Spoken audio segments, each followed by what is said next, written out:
SNX quest, the truth is our guide in the vast expanse. It's where we reside, hands up to the sky, let the bass ignite. Feel the grooves around us, everything's alright. From this combination X quest, the truth is our guide in the vast expanse. It's where we reside, hands up to the sky, let the bass ignite.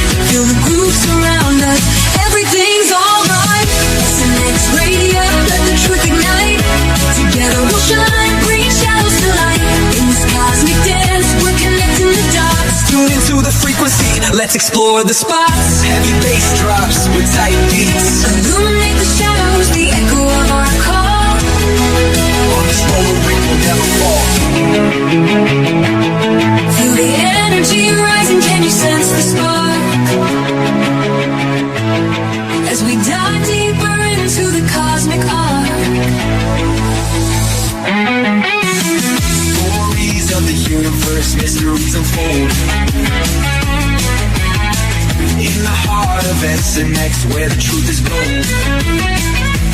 Every note we play, every line we write, crafting our legacy, shining ever bright.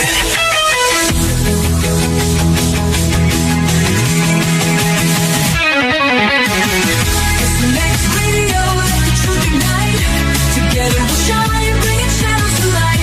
In this cosmic dance, we're connecting the dots. Tune into the frequency, let's explore the spot. Here in the spotlight, we're taking our turn. With the fire in our hearts, let the passion burn. SNX Radio's call, ringing through the air. Together we rise, together we dare. So join us now, let the rhythm flow. With SNX Radio, we're ready to go. Unraveling the mystery side by side, we stand hand in hand. In this dance of truth, let the story expand.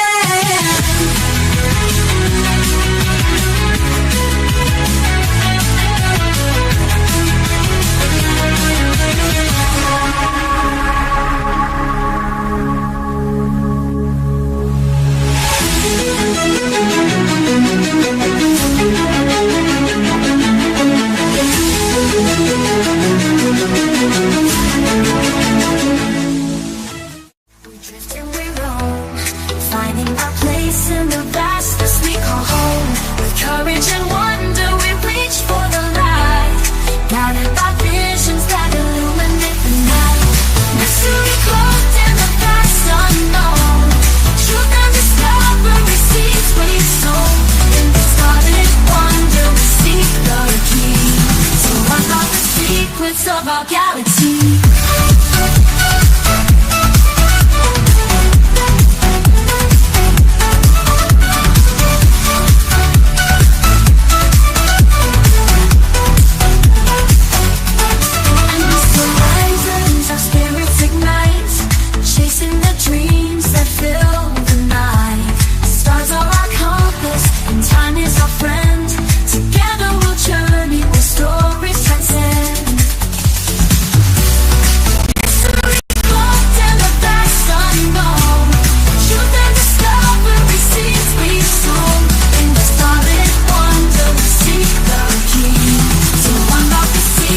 Of our galaxy.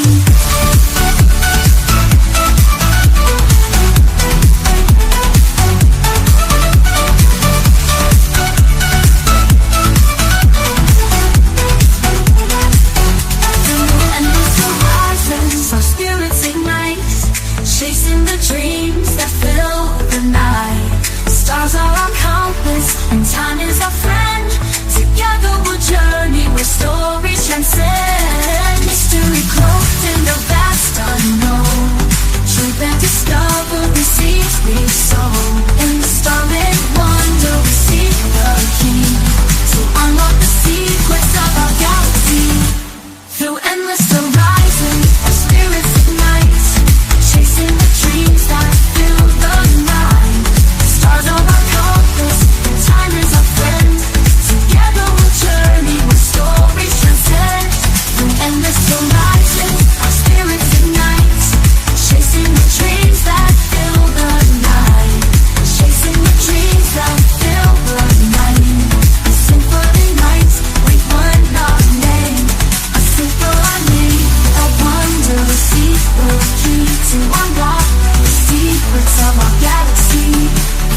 In the quiet of the night we dream and fly, with questions that echo through an endless sky. Bound by the stars, our story unfolds. In the universe, our destinies are told.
Aliens calling from faraway lands. Cryptids and Sasquatch, just take a chance. Illuminate the skies and break down the walls. Secrets unwrapped, hear the ancient call. Together we rise, we won't be alone. Exploring the unknown, it's time to be shown. In every heartbeat there's a story untold. In the stillness, the mysteries unfold. Off-world entities drifting through time. Paranormal whispers so hauntingly sublime. In the silence of night, there's magic to find. Embrace the enigma, let go of your mind. Eyes in the woods, they dance in the mist. Cryptids and legends, a chance we can't miss. Conversations with experts unravel the threads, connecting the tales of the living and dead. From the depths of the ocean to the stars up high, the stories we chase will never die. Every encounter creates and remakes the fabric of life, intertwined with mistakes. Mysteries, dances in the dark. UFOs shining, igniting the spark. Aliens calling from faraway lands. Cryptids and Sasquatch, just take a chance. Embrace the unknown, let curiosity. The truth lies within and it sets us free.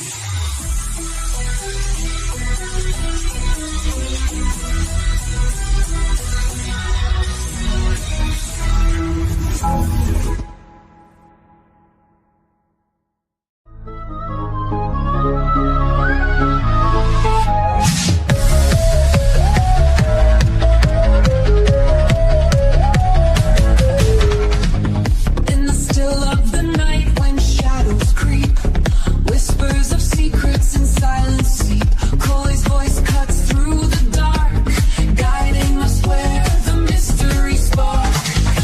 A journey awaits, far from our home, to realms unseen where wild thoughts roam. With experts aligned, their truths to share, unfolding the fabric of cosmic despair. Take the leap, step into the night. With SNX Radio we will ignite a symphony of strange where the bass drops low, journeying deep where the unknown flows.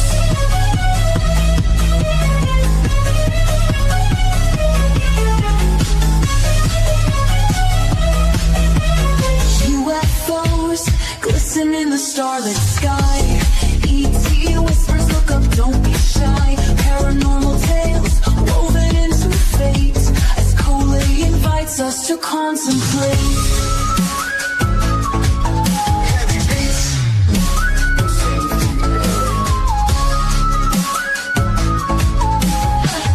Feel that chill when shadows align. Experiences unfold one of a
expanse, it's where we reside. Hands up to the sky, let the bass ignite.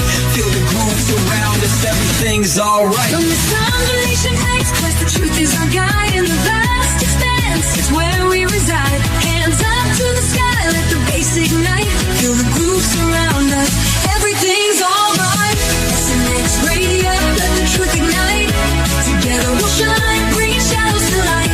In this cosmic dance, we're connecting the dots. Tune into the frequency, let's explore the spots. Heavy bass drops with tight beats. Illuminate the shadows, the echo of our call. On this road we can never fall. Feel the energy rising, can you sense the spark? As we dive deeper into the cosmic arc.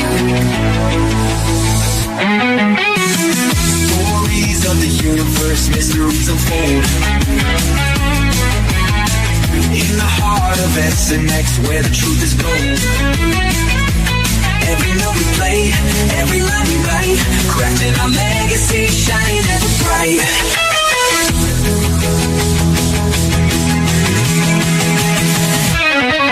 SNX Radio, let the truth ignite.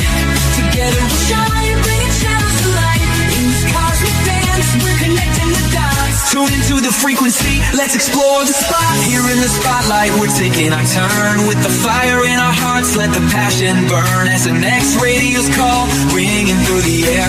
Together we rise, together we dare. So join us now, let the rhythm flow. With SNX Radio, we're ready to go. Unraveling the mystery side by side, we stand hand in hand. In this dance of truth, let the story expand.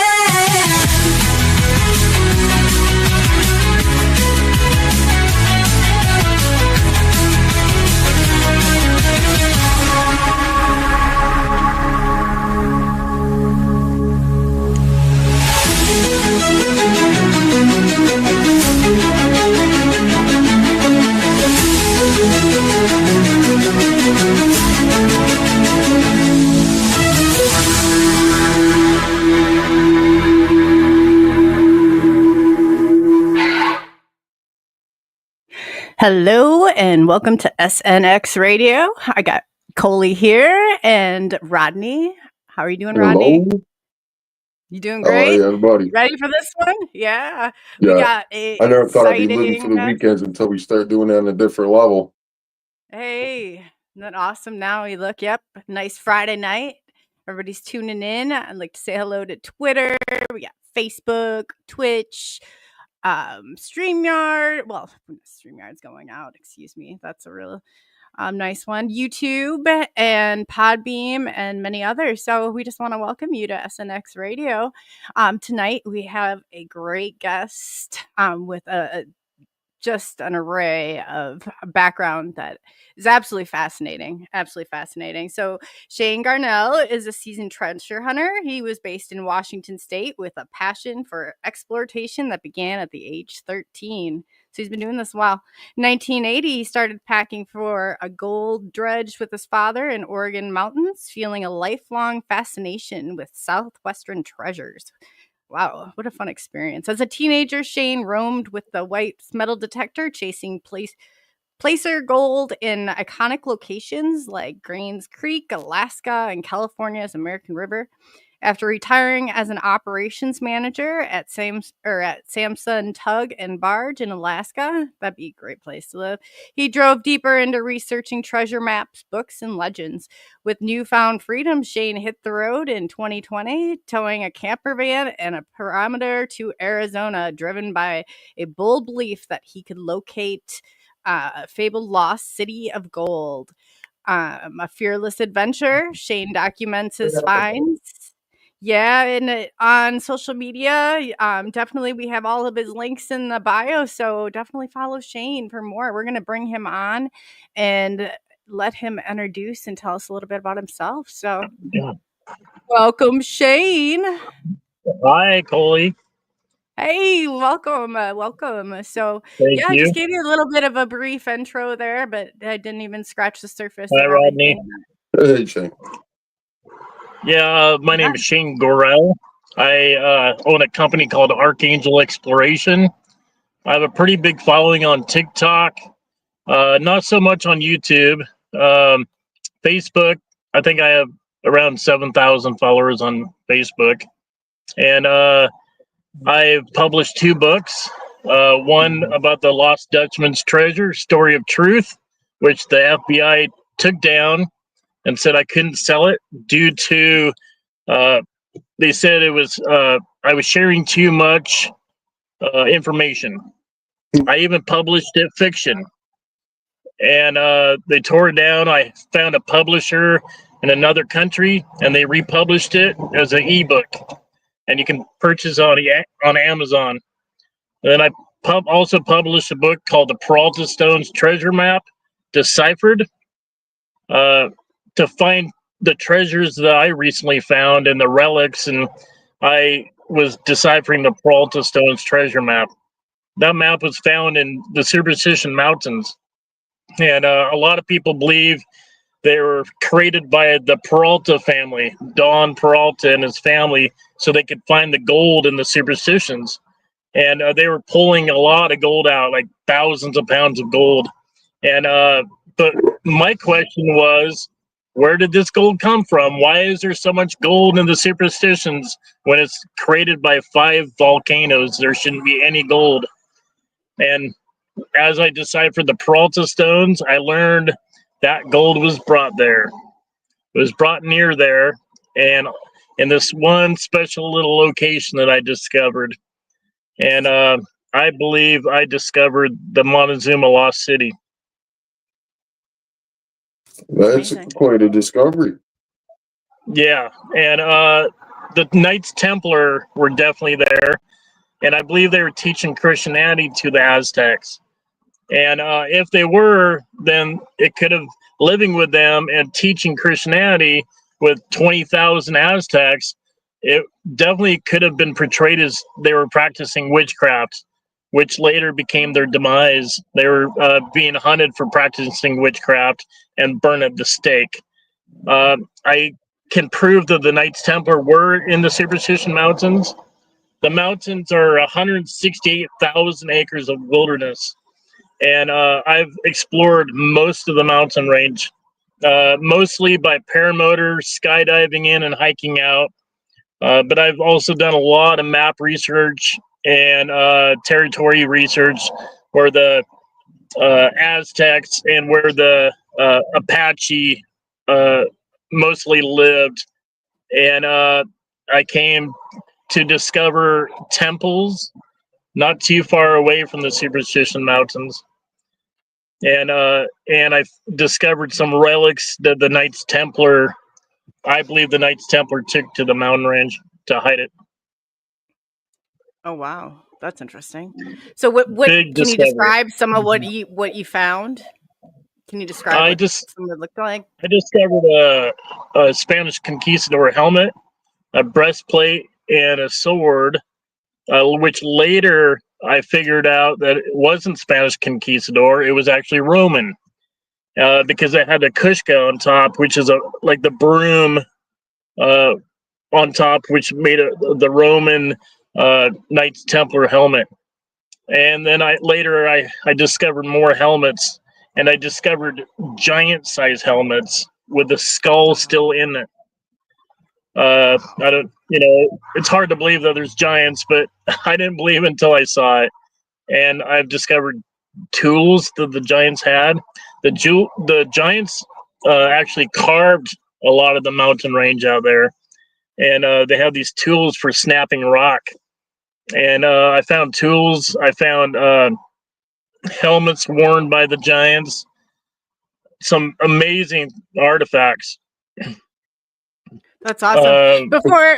Before I just want to interrupt you real quick. People are asking, "Are you in your car?" Yes. Shane had to he pulled over for this interview to especially do this. So we thank him for doing that. So yeah, no, somebody had asked. I'm like, we appreciate it, Shane. No, we appreciate it. Yeah, no, that's I'm in Washington State, and I'll show you.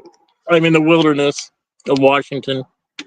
unbelievable. He's always on the job, always looking, always I'm looking for Bigfoot. I'm looking for Bigfoot. Yeah, I had to put that in there. That is from somebody for a question from Virgil in the UK. He wants Rodney's hat too, so I don't know if Rodney negotiates that hat or not. But I know. So go on, Shane. So some of the things you discovered, like, I mean, you're talking about the Knights Templar, like they're giants. I mean, that's pretty profound because until I saw some things too that Bruce Fenton had undug, I wasn't one to quickly jump on that boat either. But yes, that's unbelievable. So what do you think your most significant find is to this day? I wish I could tell you what it is. I'd probably have people hunting me if I shared that part with you. I discovered some relics that the Knights Templar had with them. And I discovered them 6 years ago. And since then, I've been looking for people to help disclose those relics and bring them out, take them to a museum. It's difficult to believe it. And that's mainly what I've came across is people, non-believers, but people won't ask me to show them to them. They haven't asked to be a part of the discovery. And I think that's what our world is lacking right now is camaraderie, people working together and for the common goal and cause. I found biblical relics. Whether they're the real relic or not, they're still biblical. And the Knights Templar were missionaries for God. It's possible I found the real Ark of the Covenant. And I know, it sounds nutty, but it's possible I found it. And if it's not, then it's a replica of it. And it's ancient. It's a wooden box with gold poured over the top. It has brackets on the side for carrying it. Has giant wings on top, and the other relics are around it. There's a seat on top, and it fits the description. It's in a cavern, and above the cavern there's a lion's head, a carved lion's head. That kind of it sticks out from the front of the mountain and then goes up, and then you can see the face. And it would have taken years to carve because it's carved out of granite. And then on the right side of the cavern, there's a face with a swooping beard that I think is supposed to be God. And all around there's gold. Most of the gold is covered up by dirt, maybe from a great flood or something. But there's a lot of beautiful carvings. It's near the Aztec temple that I discovered. The Aztec temple I discovered has a sphinx on it, and on one side, and on the other side it has a alligator head, and then it has windows going down the side with rails below that. It's beautiful. It's a beautiful temple, and where they built it is just unreal, like shocking. And I wish I could take you guys there, and I would like to. And then I discovered another temple that has an S on top. It's a massive. It's like they carved a mountain out to make this temple, and then it has an S right on the top of it. If you look at my videos on YouTube, you'll see that video of me hiking around the temple, and then I show the S, and the S is actually carved out gold. So I figured out how the Aztecs carved the gold. They would carve back into the mountain and create a pocket. Then they would pour gold in there. And, we're talking 20,000 Aztecs. They had to keep them busy, right? And they would just line up and they would just pour gold in this pocket. And once it filled up and cooled down, they would chip away the outer side. And then they could carve the gold really easy and create a shape. or a design. It's really beautiful, and it's really ornate, and definitely worth protecting. I've tried to contact people, some really important people, but no one believes it, of course. I did pull out a 63-pound gold nugget 6 years ago, and it rolled it onto the table of a law firm I hired. He didn't believe it. He was like, I gotta have some proof.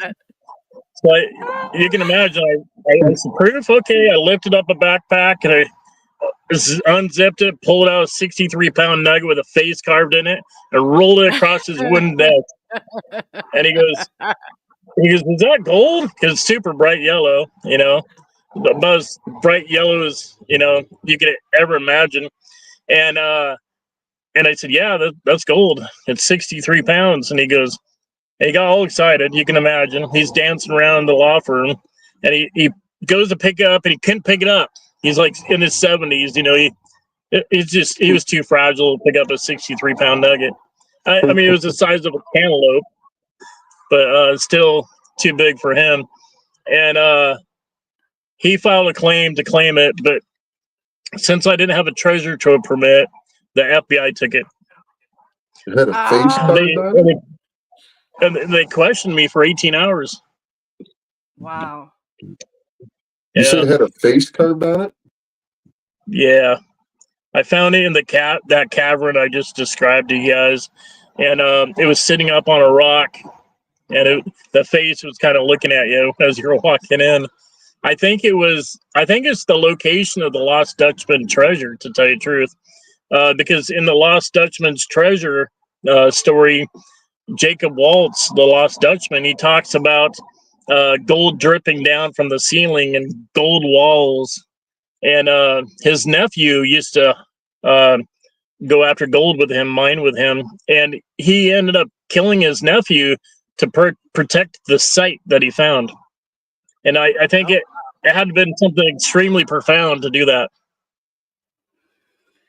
You would think so. Yeah, you would think so. Yeah. So were you able to get like pictures of it, or like, I mean, they just grab it right away? And I have pictures and video, everything. I have talked to Stephen Green, that started Museum of the Bible. He said he was interested in the objects, if I could get better video. So that's what I'm working on now, getting better video, better footage. And he needs a tape measure on it with video. And then I've been trying to get my own TV show put together. Then I would have the help to, proceed with a discovery where we can share the discovery.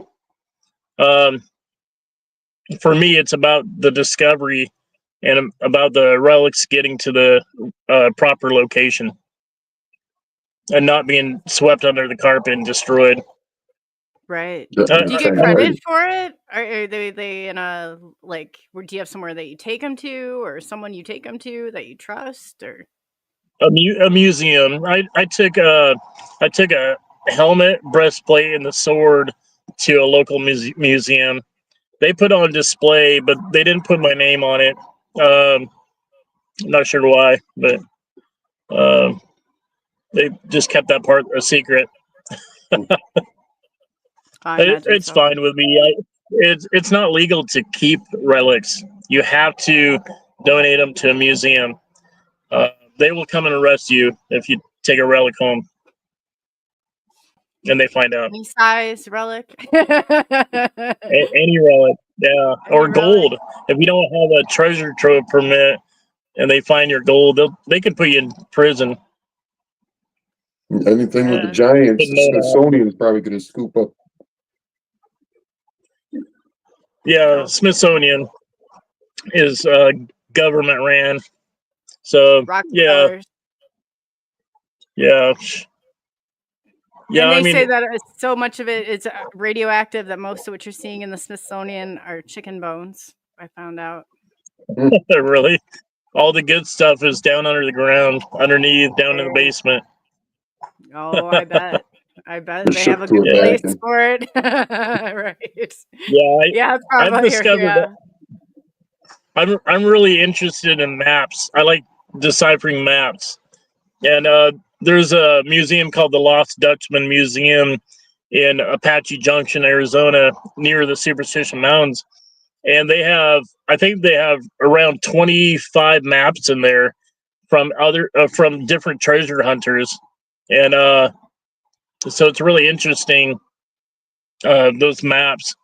There's a couple maps in there. There's one map in there that is that shows there's one map in there that shows 2 UFOs on that map. And it's interesting. I think I deciphered it.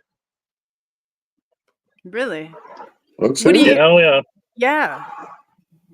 I love stuff like that, deciphering stuff and going in. I don't know. Everybody has got their own little way of doing it. So, what do you think you found? I'm really a treasure hunter when it comes right down to it, but maps are my interest. So I had to try to decipher this map, and I came across something, and it looks like a wedge, kind of like a wedge, and the top of it is kind of slightly wedged, and it says something across at the top in English. There's this badge, like an emblem, and it's kind of looks like the top of well, I probably shouldn't say, but it looks like the top of the Pentagon. Sure. And it says right on it, you can see it like plain as day. Anyone that drives by this location, and there's a little dirt road that goes right next to it, and if they stop and glass the mountain, they're gonna see it. It says USS 333, and then underneath that it says submersible. So I'm pretty sure that's one of the locations, but it's broken. Like the bottom of the wedge, which I would call the hull, it's like there's a big chunk taken out. It looks like it crashed onto a rock or something. When you see something like that, you're like, you can't take it back, Yeah. You have to be really careful what you ask for. If you want to see a UFO, make sure you want to see one, because Yes. you'll be thinking about it every day the rest of your life, what you found, what you're looking at. It's hard to process it. Because when you say that, it's so true. It's so true. I used to run around my neighborhood, and I said I'd give anything when I was just seeing the craft, for that nickel tour. Like, I wanted a board so bad, and once I did, I was like, you need to be careful, and you need to be ready for what you ask for. Yeah, you're right. Yeah. Oh, I agree. Right. And this thing that I found, I mean, it could be a rock. It looks like a rock. But if you stare at mountains as much as I do, you'll see that it's just covered in mud, and you can see the design, the shape, and then on the back there's a perfect door, and you're like, okay, this has a door on it, and this is real. What time frame is it from? Because it's in English. Yeah. And you're thinking, okay, so I found that. And then I had to go find the second one. And the second one wasn't a craft, per se. I mean, okay, so the second one is hooks on the side of the mountain. These giant hooks. They're like 20 feet tall.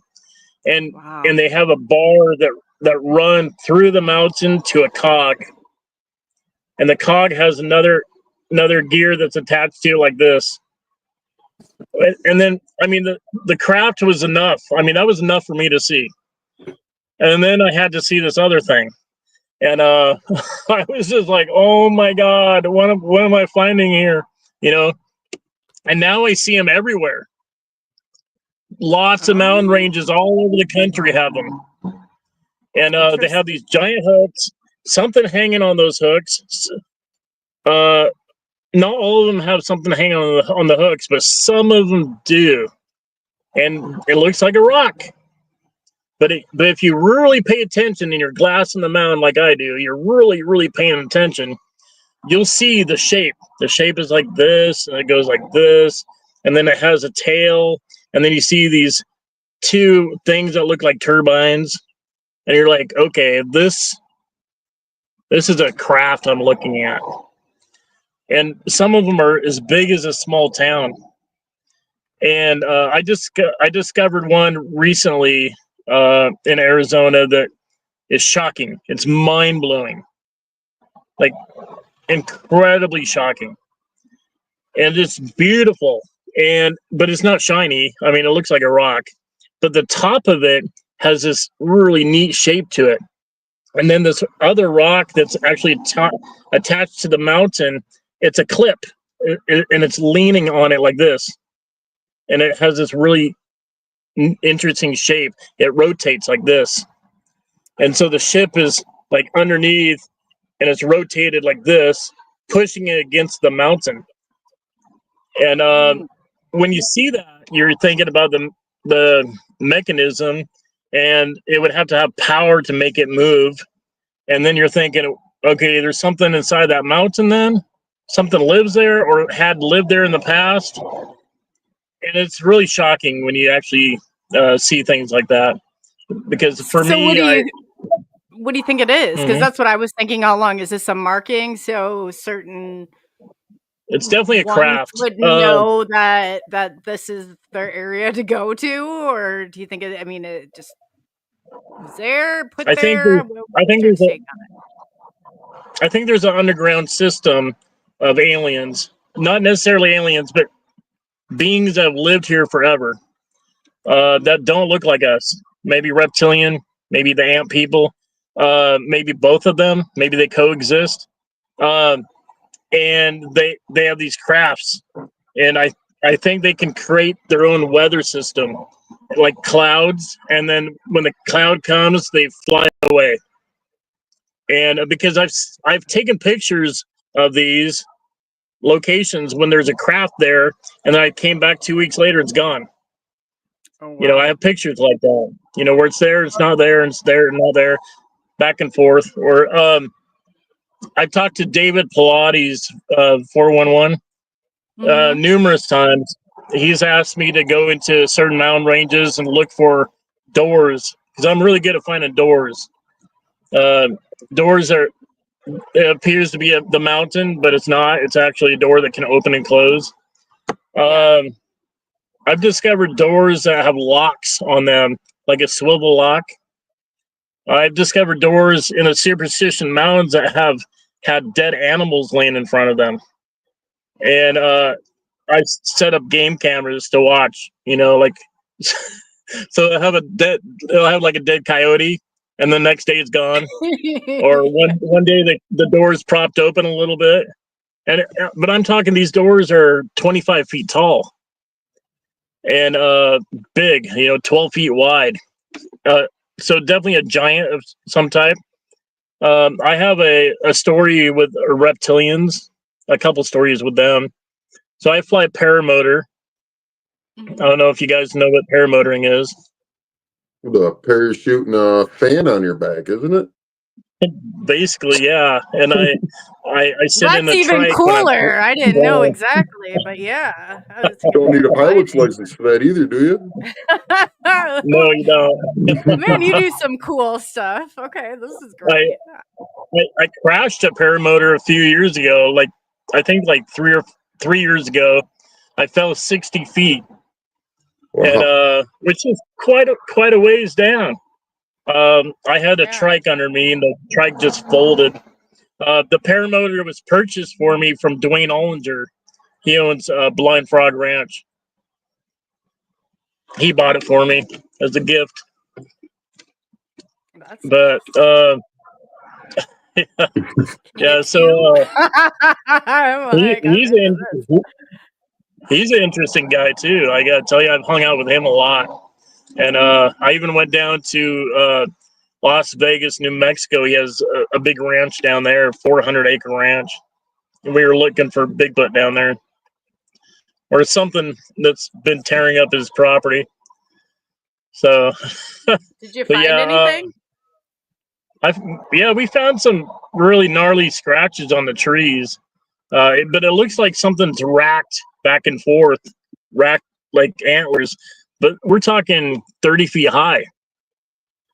Most of them are like 30 feet high.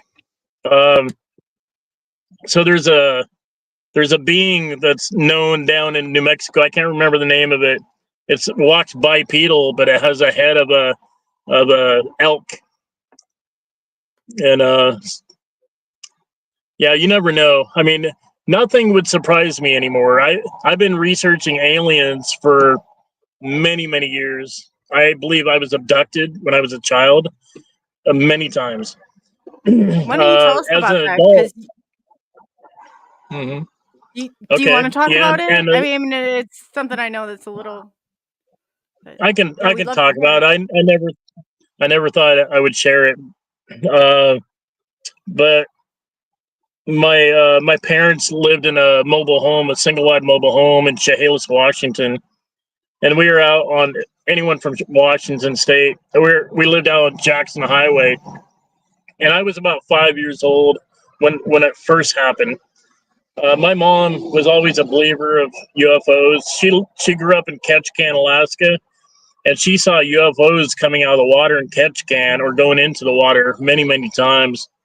And so the first time it happened, I can remember the guy that came to my bedside and held my hand and walked me through the door. And I don't mean open the door, I mean right through the door, and walked me out to the middle of 40 acres of land. And then a ship appeared, and he walked me up the ramp. There was a ramp, walked me inside, and then all I remember is going to sleep, getting really tired, and I went to sleep, and I woke up on a table, and the man said, "Okay, you can go home now." And I just remember walking back down the ramp, not knowing what happened, and I was delirious. I remember my parents finding me right after that happened. My mom saying, "What are you doing out here? What are you doing out here?" It's the middle of the night, and she took my hand and walked me back up to the house, sat me down, and she said, "What are you doing out here?" I said, "I have to go to the bathroom." And I walked over, pulled a drawer out in the kitchen, started peeing in the drawer, and I just remember getting scalded for that. And then I bet they let me go over real well. yeah, my dad and mom sat me down and I said, "My friend came and got me," and they're like, they pulled out a piece of paper and a pencil. They said, "Draw a picture of your friend," and I drew a picture of a gray alien. How tall? And Short? Tall? he was short because he wasn't much taller than me, but real fragile, and his skin felt like it felt like a baby's hand that I was holding. Because I was like, wow. "Oh, you have soft skin." I said, because I can remember it was really vivid. It was a vivid thing that happened to me, and then it came back, not the next night, but maybe 2 weeks later. And that time, the roof. I told my parents the roof lifted up, and he took me out of my bedroom up into the craft, and then I said I could see the stars. And I was excited. I said, I want to look at more stars every night. I wanted to go look at stars. And then it kept happening night after night after night after that. And my dad put a lock on the inside of the door with a padlock. First, he put a chair there, and somehow I got out. Then he put a lock on the inside of the door, and I still got out. And then when I said he lifted the roof up, my parents looked at each other, and they said, "We're moving." And that was it. We moved. Like the next day, we're gone. And after that, I could feel I could feel when it was going to happen again. And I haven't felt it in quite a few years. The last time I felt it, I was an operations manager at Samson Tug and Barge in Seward, Alaska, and in the middle of the night, around 3:30 in the morning, I I'm a really light sleeper. Like I know when someone's in the room with me, and I just opened my eyes. I had my eyes shut. I usually lay on my right side, and I just opened my eyes, and there was a man standing there, about 5'6", slender. He had a helmet on, almost like an astronaut, but really, really thin, really tight helmet, big shield. I could see his face. He had a pointy nose, and he had his arm up like this, and he looked like a iPad mini. He's going like this, doing something, and just looking at it. And I didn't move. I just watched him, took it all in, what he was wearing. I looked for an emblem or something. I looked at everything on him, and there was an emblem. And then he looked over at me, and his eyes went whoa, really big. And then he went like this and slapped his hand, and he was gone. But I could still see him. He was still in the room.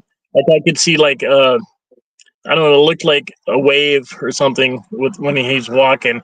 And I jumped up, and I went like this to grab him, and I couldn't grab him.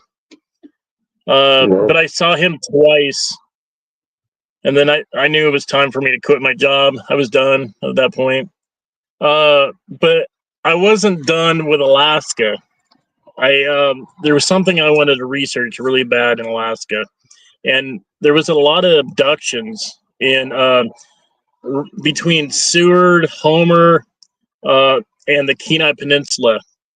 They call it the Alaska Triangle, that area.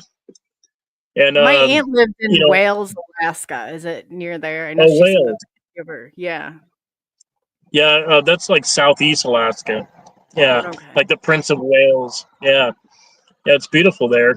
And I really wanted to check out an area called Soldotna and Ninilchik. Ninilchik was the main area I really wanted to look at because there was hundreds of abductions there, and I wanted to know what was taking these people.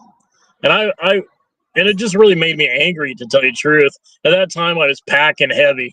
I had an AR-223 with red laser, dot, and I was packing a 45 right here on my chest, and I'm a gun. And I was like, if I see one now, it's gonna end up on the hood of my car. I'm not joking. Yeah. Yeah, no, I know what you mean. Yeah. They come to if they come to my house now, they're gonna end up on the hood of my car. And I have cameras all over the place. And I got snares. I'm gonna snare that thing. There's no season or bag limit on them. Oh yeah. I'm gonna. I'll throw them on the hood of the car, strap them down, drive right through town. I thought we only said that in Iowa, but hey, I love it. Yeah, and I just kind of became a Bigfoot Bigfoot alien tracker from then on out. Really, for a couple of years. I mean, hardcore too. I wasn't working. I had a lot of money saved from being an operations manager.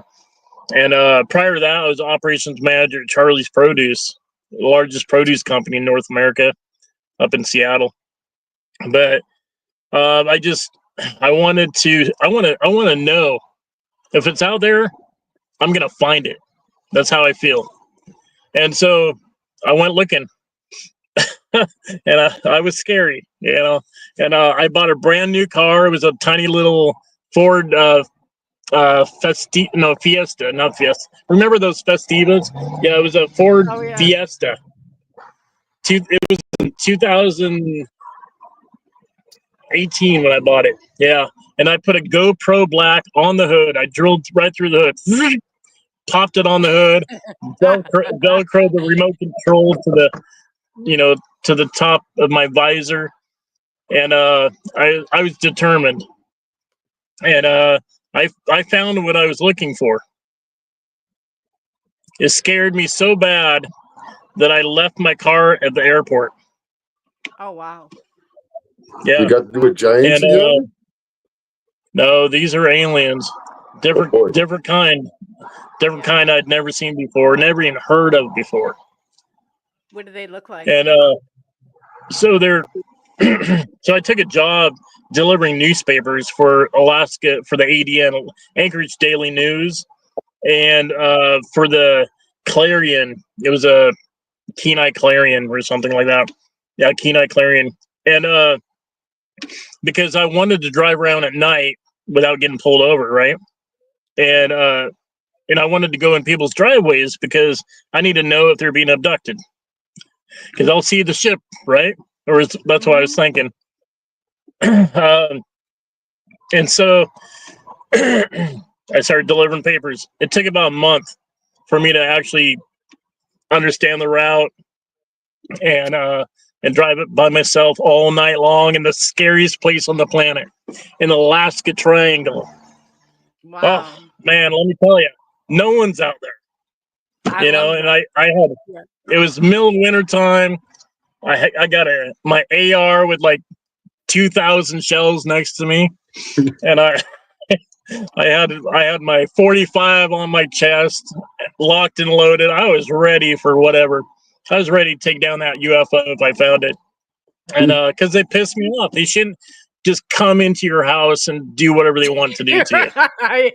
Yeah. Okay, fair enough. I asked for it, so I figured that it was my take. But yeah, fair enough.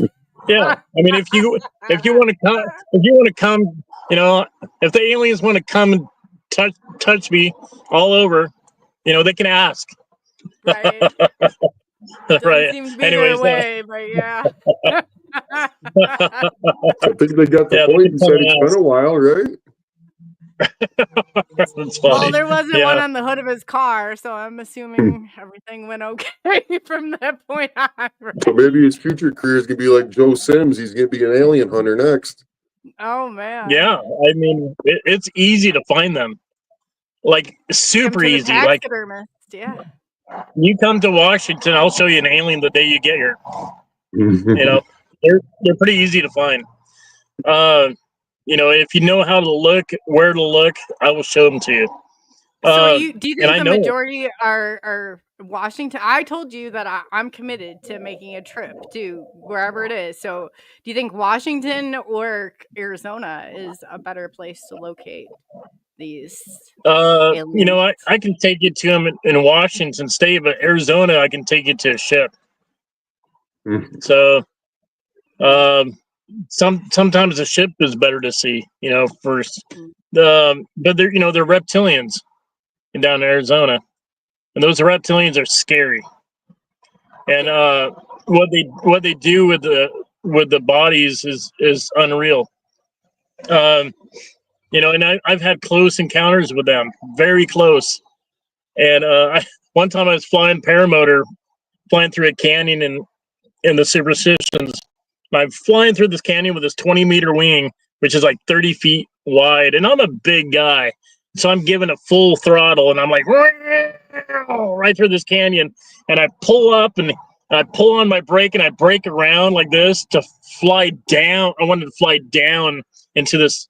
I gave it a nice hard bank. And as soon as I did that, I had 3 GoPros. There's the aliens right there doing something. And they're just standing next to a rock, and they're reptilian humanoids. And they had these leather straps like this, and then they had something on their chest, so it looked like a light or something. I don't know what it was, maybe a hologram or something.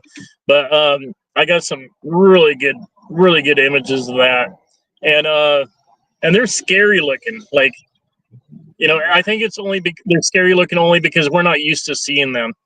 But I do know they speak English. I had another close encounter. How do they respond to you? Like, are they like, stop where you're at? Or, like, do they do anything goofy? Like, stun you? They'll eat you. They'll eat you. Well, yeah. So you're still alive. They hunt people and eat them. And then they use your bones for things like mechanical things. It's really really creepy. If you get a really good spotting scope or a pair of binoculars and stare at the side of the mountains down there, you'll see bones. They're connected, but we're talking like really high up. Too high to climb. How do we get near them? Do we just have to stop by McDonald's and grab some double cheeseburgers, or like how are we gonna get near them then? Like, maybe catch a coyote and take it out and I want to get near them. Just have like one vehicle parked here, one vehicle parked here, facing towards each other, and then maybe pin a dog in the middle, a live dog. No, and then when you hear that dog squeal, turn on the headlights. No, not a dog.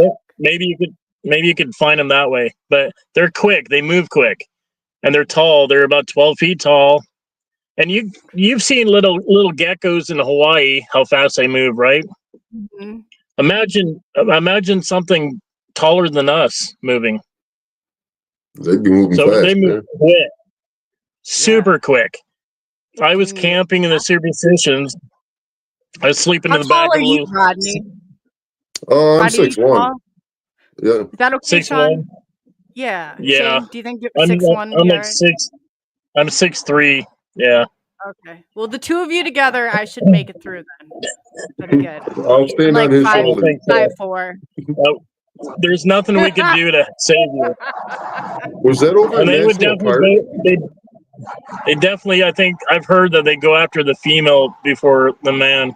Oh, but I don't know. Come on. Wait, that's... My grandma gave me the old mace back from the day. I still have that. I'm like, yeah, I'm seriously. Yeah, I'm gonna make a trip. I'm not joking you. So wherever we need to go to see these things, and however we need to see them, I'm game. Yeah. So maybe we'll just attach somebody to the hood of your car but then we can drive. Can we out? It's an offering. You know what I mean? Yeah. Hey, Rodney, you game for that? Being attached to the hood of the truck? Or my Jeep? Drop him in a taco shell and he'll be all good to go. As a kid, I don't know about being attached to the hood of a truck for reptilians. We will drive fast. Yeah. Yes. They're pretty easy to find, though. Yeah, they're easy to find. They can't hide from you if you know how to find them. They're up high usually, but there's a campground that just opened up like a year ago in the Superstition Mountains. It's a tent camping only, or you could have like a camper van. But it's not a big space. It's big enough for like a 20-foot car, and they carved a road way back in the Superstitions, and they charge $10 a night. And they don't know, but there's reptilians that live back there. I went back there and camped there, and I was the only one out there camping. And I'm laying there in the back of my car, doors locked, and a little Suzuki with my AR laying next to me, already cocked, ready to go. And I hear I had a broken window on so I'm laying in the back, my broken window. I had plexiglass and duct tape on it, but I had a little gap where air came in, and I hear these bushes move. It was like, and my eyes just came open, boom, and I'm listening, and I hear, "Should I take him?" And the other one goes, "No, we need a dog." And then the bushes took left again. You could hear, like, the bushes, we're talking 12 feet tall, brush oak, stuff that will just rip your arms up if a human goes through it. But these guys just ripped right through it. And I was just like, thank God they need a dog, because they're ready to take me. They wanted me, or the one was ready to take me. So, but it was English, but you could hear a hissing noise like a snake. So it told me it was a reptilian. So it was pitch dark. I couldn't see anything. But I was just like huddled up. Yeah. Like a scared little kid. Because you can hear them. They want to eat dog. You. Yeah. No. They want to eat. They want to eat you. Yeah. So much for having a dog for protection. They just want to eat it. Yeah, they'll eat it. And there's been about 1,000 people that have gone missing in that mountain range without a trace. Yeah. I bet. But that's why I thought McDonald's would do. Well, McDonald's, I mean, my dog won't even eat McDonald's. My dog sniffs out and is like, no, I'm not going to eat that. No, that's not real. No. There's a darker joke in there, Shane. A darker joke. Yeah, I'm missing it. Yeah, no. That's probably a good thing. But we are at the top of the hour. We're just going to take a 5-minute break, and then we are going to come back because don't forget where we're at, because this is just getting good. And I want to know if, like, we're the what do you call it? Paranormal? Paramotor, or what, how am I saying it wrong? Yes. Where do we find a second one of those? Because I'm definitely in. If we're going all in, like, I definitely think that I need one of those to cruise around in too. So think about that. I just did a live with Terry Carter, telling them about my time flying through the Grand Canyon on my paramotor, and I almost got arrested for doing that.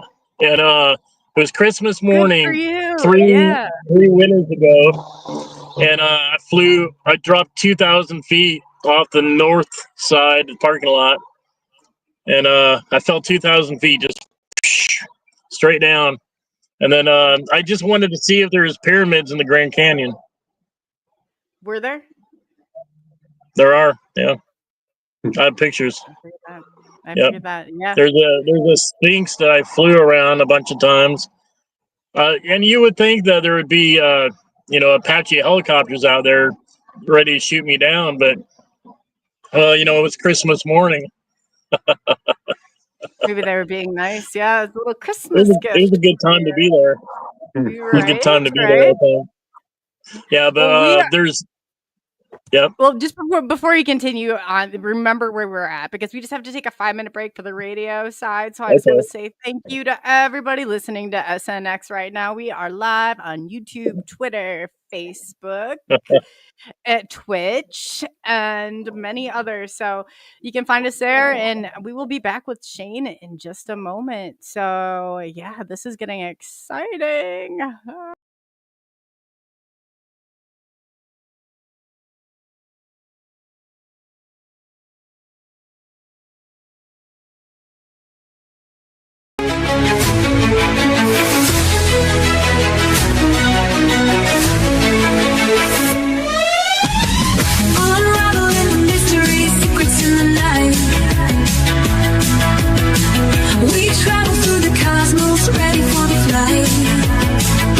Together we'll shine, casting shadows aside, in the heart of the rhythm where our dreams collide.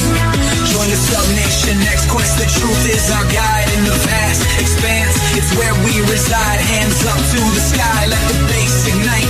Feel the grooves around us, everything's alright. From the Subnation Next Quest, the truth is our guide. In the vast expanse, it's where we reside. Hands up to the sky, let the bass ignite. Feel the grooves around us, everything's alright. SNX Radio, let the truth ignite. Together we'll shine, bringing shadows to light.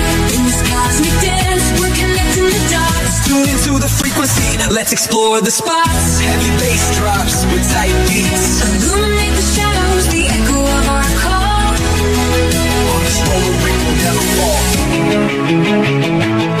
Feel the energy rising, can you sense the spark?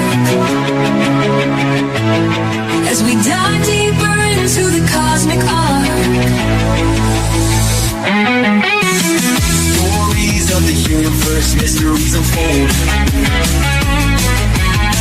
In the heart of SNX, where the truth is gold. Every note we play, every line we write, crafting our legacy, shining ever bright.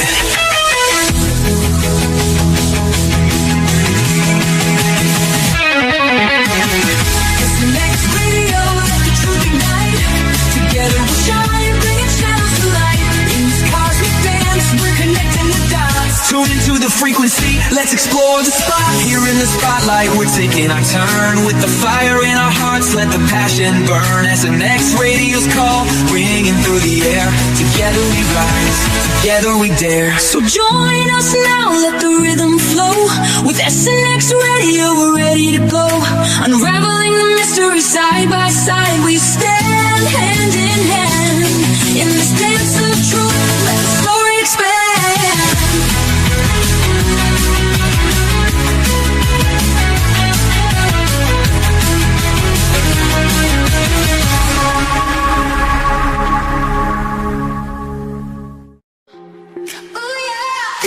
Where the stars and secrets glow, Subnation X radios glow. In the night we'll ride the show into the unknown, unknown, where mysteries are shown, shown. Dance to the beat we own, own, yeah. Come with us and let it go, go. Night sky whispers in the dark, secret trails will leave a mark. Follow close, ignite that spark. We're on a ride, it's just the start. Into the unknown, unknown, where mysteries are shown, shown. Dance to the beat we own, own, yeah. Come with us and let it go, go. Feel the rhythm, feel the night. Every heartbeat, pure delight. Mysteries come to light. Hold on tight, it's out of sight. Into the unknown, unknown, where mysteries are shown, shown. Dance to the beat we own, own, yeah. Come with us and let it go, go.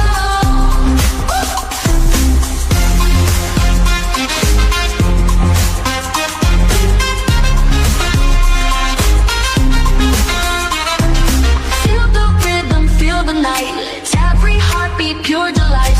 Mysteries come to light. Hold on tight, it's out of sight. Into the unknown, unknown, where mysteries are shown, shown. Dance to the beat we own, own, yeah. Come with us and let it go, go.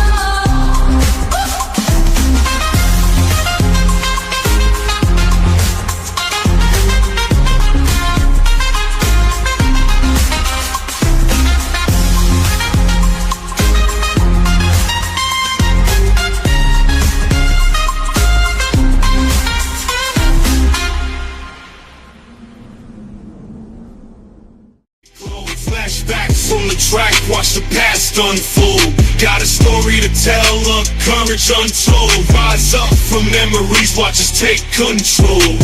Echoes of yesterday, feed our fight. From shadows to light, we'll take flight. In this race, embrace our might. Hold our dreams, got the future in sight. Rise up high, let courage unbind. Erase the past, keep future in mind. Every step forward, no looking behind. We own this moment, leave fear confined.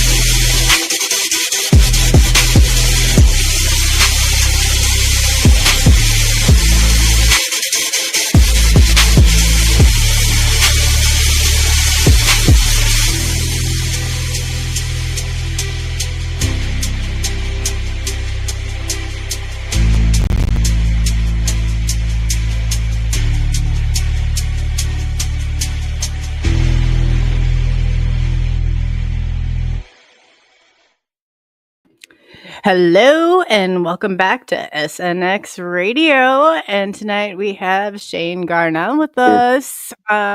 He has just started to get into something so interesting that I just had to call. Yeah, what do you think, Rodney? I don't know what direction you want to go in. It doesn't. Aliens, the giants, reptilians, paramotor gliding. I'm going. I want. The That's one what thing I done haven't really videos. talked much about is the aliens, really, and it's really the scariest thing that's really happening out there, and people don't even understand what's really going on, and we're like children compared to them, and from what I can tell, anyway, and I think they only want one thing with us, and that's to consume us. And that's the scary side. The reptilians are a hard one to prove. There's not much stuff out there now. Yeah, in the Bible it talked about I think it was an archangel, the archangel killing a dragon, and I think that's what they were talking about, killing with a sword a reptilian. Could be right. Very well The dragon. Yeah, they portray them as clown.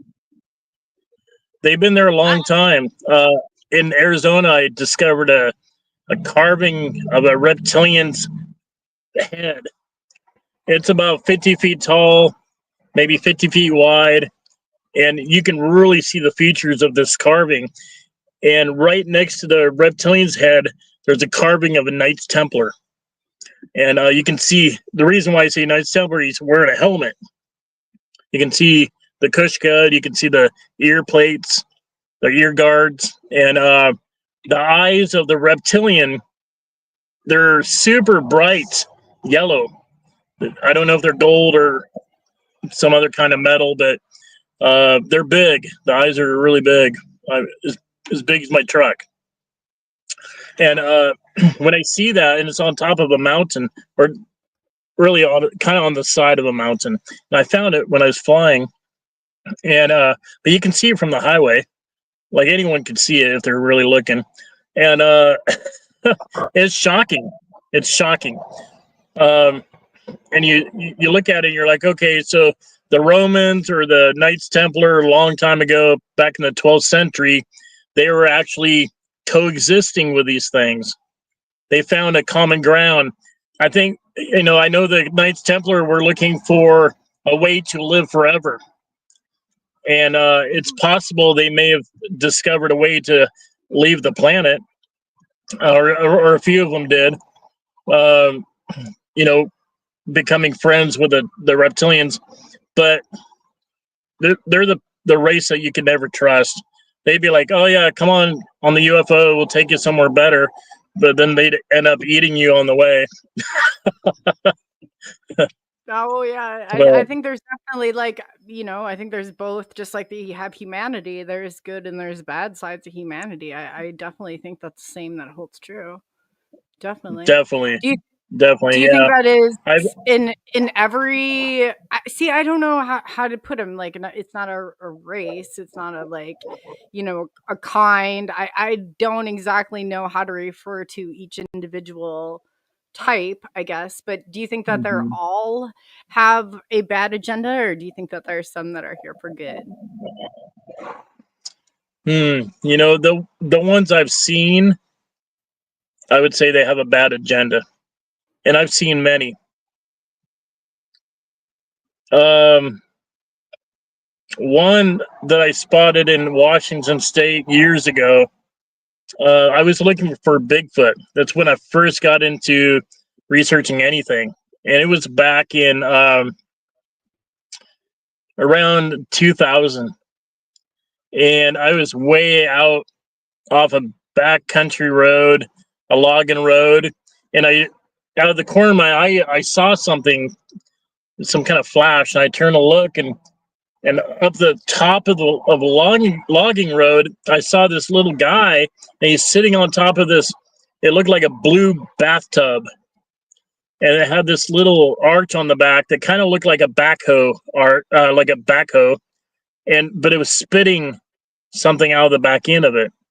and there was a big pile of something, and I didn't know what it was. So I grabbed my binoculars. I get out of my car. I'm leaning on the top of the car. I'm glassing, and I'm like, okay, this guy's an alien for sure. He looked like an ant person, one of the ant people, but he had a head like a gray. Oh, wow. But he had 4 limbs on this side and 4 on this side. And so I whistled really loud. I whistled super loud, and he turned his head and looked down at me. And when he did that, these little ears or antennas popped out off the top of his head, and he's looking down at me. And I'm just taking it all in. I was praying I had a really good camera with a big lens, right? But I didn't have one. I mean, we're talking a $10,000 lens, right? And so I'm like looking at him. I'm like, okay, I need a picture. So I zoom in. I'm taking picture. I'm shooting video. And then next thing you know, this thing's flying down the mountain towards me. And I'm thinking, okay, you know, I looked down. I carried my gun underneath my steering wheel, and I had a 9mm Glock. I pulled that out and cocked it, got it ready, you know. And I had a chest plate, like a bulletproof chest plate with a Velcro, and I slapped it on the Velcro, and I stepped away, and I'm like looking for him. I don't see him. And he went around the trees, back down towards the front of my car. He's flying on this little thing. It's like this little jet bike or something, and it looked blue, like a blue bathtub. It was really weird. And I'm thinking that's probably the coloration it turns when it goes through the atmosphere, maybe. And then he hits this bladder-like thing between us. I was on one side, he was on the other, and he hits it, and it dead stopped like that, and it just went whoa, whoa, whoa, whoa, whoa, like dropping a pebble in a lake, and you know the ripples. It went whoa, whoa, whoa, whoa, like this. And I'm just like, oh my God. I started laughing at him, like, pointing at him, taking his picture, ding, ding, ding, ding. I'm going like this, I see you. You know, and you could tell he was surprised. He's like, oh, you know, he can see me, but I can't get to him. And I got a lot of really good images of this guy. And and then I walk up, and I want to know if I can get through this bladder, right? I walk up, and I put my arm right through it. Whoop! And I pulled my arm back out, and his eyes got big again. He had fear in his eyes. And he turned that thing around and whoop, right back up the mountain. And I jumped in the car. I was like, okay, it's time to go. And I left, but I came back like a week. I went back there a week later, and I found these little I went and looked at that pile. I wanted to know what they were doing. And they had dug this hole, and there was this massive, like a haystack pile, basically. But they looked like little washers, like a washer, you know, for a bolt. But they felt like a rock, like a stone. But I had a hole in it, like a washer. So I gathered up a bunch of them in a baggie and took them with me. And I never found out what they were, but I never could break them open. But I figured it was some kind of seed. Like they were planting seeds. Oh, I'm guessing. That's fascinating. We have a question. Some kind of vegetation. Yep. Oh, we have a question from Polly, our Polly girl. It's happy birthday to Polly. It's her birthday today. Hi, Polly. And then, Happy birthday. she wants to know, Shane, what can you tell us about the praying mantis and the relationship with the hybridization programs, if you know anything about that? I don't know anything about that. Praying mantis. Yeah, I never even heard anything about that. Some people, it really seems like everybody. I don't want to say like generational, but like I know my buddy Paul. He has the same birthday, but he's like 20 years older, and he encountered like the praying mantis type or different types than what I ever had. So the ones that I guess you're talking about, do you think that they're here? Do you think they're self-sufficient, living on their own, like the ones underground, or living in the caves, or do you think that what do you think they need humanity for? Yeah, I think they're definitely self-sufficient, but I think they like to come out and hunt, and but I think maybe the government is feeding them. I had a job once. I was a long haul truck driver for 9.5 years. I lived in Kauai, Hawaii. I went there for vacation, and Schneider National hired me as a long haul truck driver.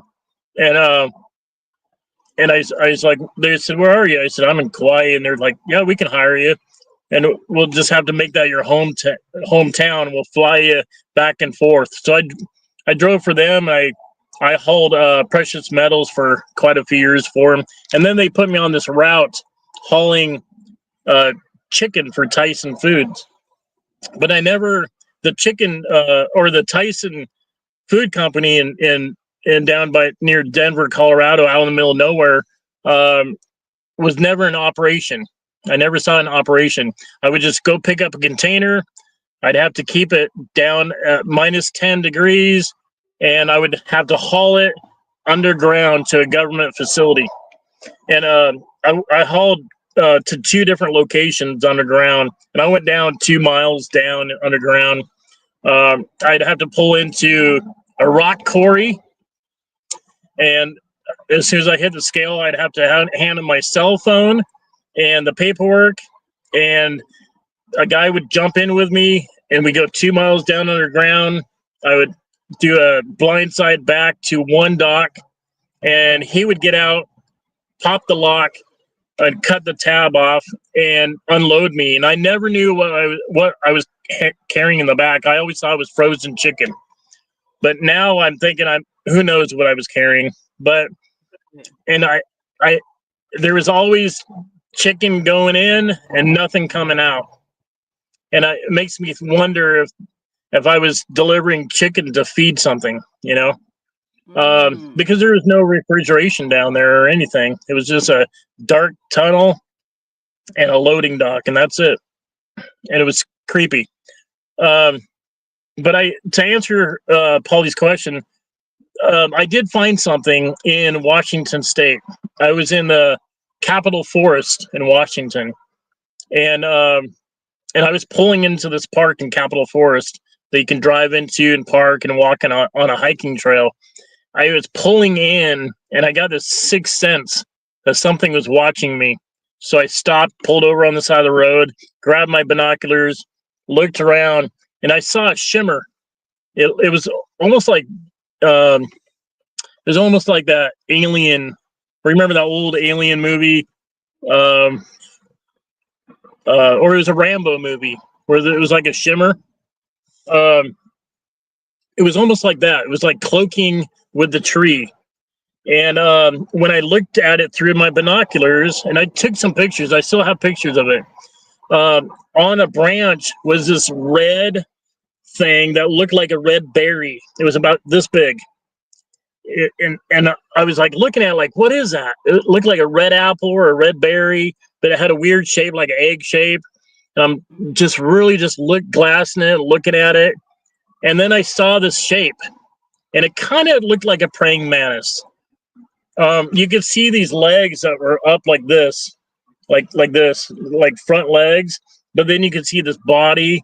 It was long, like a bug. And then it had legs going down. But that red ball shape was its tongue. The tongue came out, and it rolled up, and then it had like air in it or something, and it created this red shape. And I watched it for hours.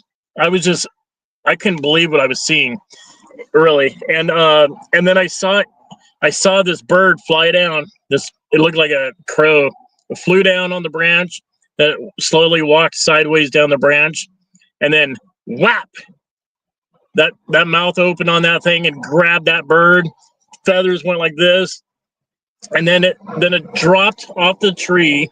The creature did, and it looked like it went underground. Like I could see the grass go whoop whoop, like a trap door. And I was like, okay, I'm not hiking out there. And but yeah, I got some really good footage of that. So yeah, maybe praying mantis. type. And where can people Maybe even a spider. find your footage? Where's all your footage? Is that on TikTok, or I just want to make sure that Mainly, we have that. yeah, there's some on TikTok, mainly on Instagram, some on Facebook. Facebook I share the most because people will go on Facebook and they'll ask questions, and then I'll share. Or they can messenger me, and I'll share footage. I've shared Bigfoot footage that I found Bigfoot, and then later, I have a friend, Craig Yanni. He's a cinematographer, and he puts on these big Bigfoot shows like down in Longview, Washington. And he said to me, he goes, "You know that Bigfoot picture that you took several years ago?" I said, "Yeah." And he said, "Well, someone put on their book, on the cover of their book." I'm like, "What?" So when I share photos, I'll share photos. It's fine. They can use it any way they want. It really doesn't matter to me. But if I share it, they can use it. That's awesome. You really are a team player like that. I appreciate that about you. I really do. This is something that everybody should know. We shouldn't be a hamster on the wheel. Right. And I feel like we're just being tested on.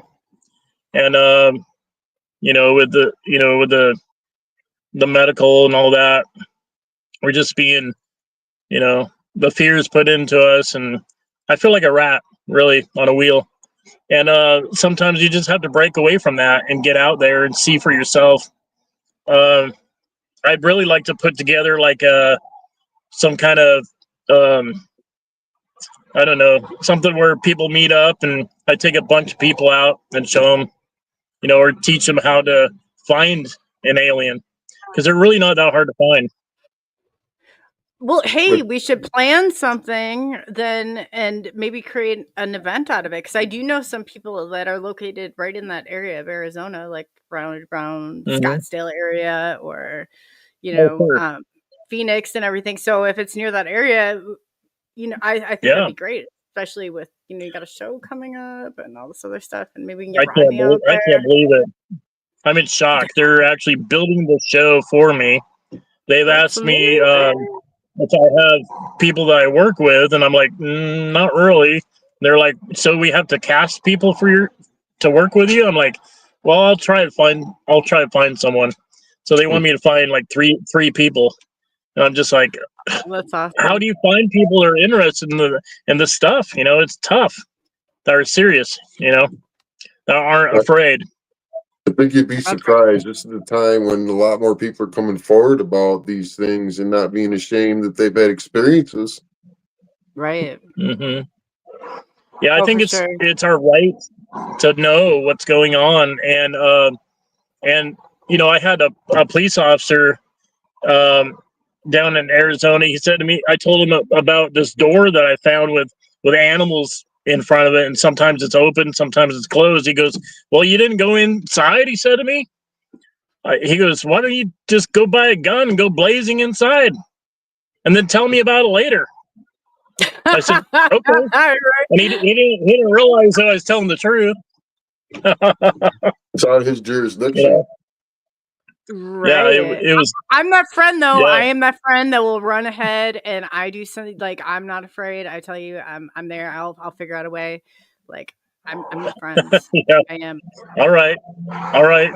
Yeah, I'm serious. So anywhere I am, you guys want to come out, or someone that's viewing, if you're interested, just let me know. And we have some. We do have some interest. Yeah, definitely. We do have some interest. I've seen in the comments and on the Twitter end. So that's definitely. And maybe we could just plan a date, and then we'll see the strongest man woman wins, and who's afraid and who's not. But be careful what you ask for. If you're serious about seeing a UFO, and then you see one, you drop down and start crying. I did. I can't help you there. Yeah, I shook like a leaf. I did that. I shook like a leaf. And then I asked for the tour and I got it. And it took me a few days to recover. And, I always say to people that the truth is definitely a path that you may walk alone, the portion you do walk alone, but once you experience that and the people that you meet along the way, the experiencers like Rodney, and you connect with people, it's like you realize that you've just got to be a part of something so fascinating and so Yeah. like, off-worldly and not as your average, it's a lot of people have helped me to see it really in positive ways. Like, wow, like we got to see this, Yeah, I mean, I do Mhm. think it's reciprocal. It's definitely a give and take. And I don't particularly like the no reservation. Hey, Friday at 2 in the morning a.m. But yeah, I Mhm. understand. I understand. And I've heard a lot of other people too have very much concerns about that. But yeah, there was one time I'd have to say that I had markings, and my son and I, we left for a hotel for a few days. But that Mhm. there's this, Yeah. I try and suck it up as much as I can. But it's so exciting, too, at the same time. But Yeah, we I we understand. won't be taking any tours out at night. We'll go right in the broad daylight, and I'll probably show if we take a tour out or something, I'll probably show them something that looks like a mermaid that I found. It has an alien head. It has a long, skinny body and a tail that's flipped up with this, fish tail, and it has a chain around the fish tail.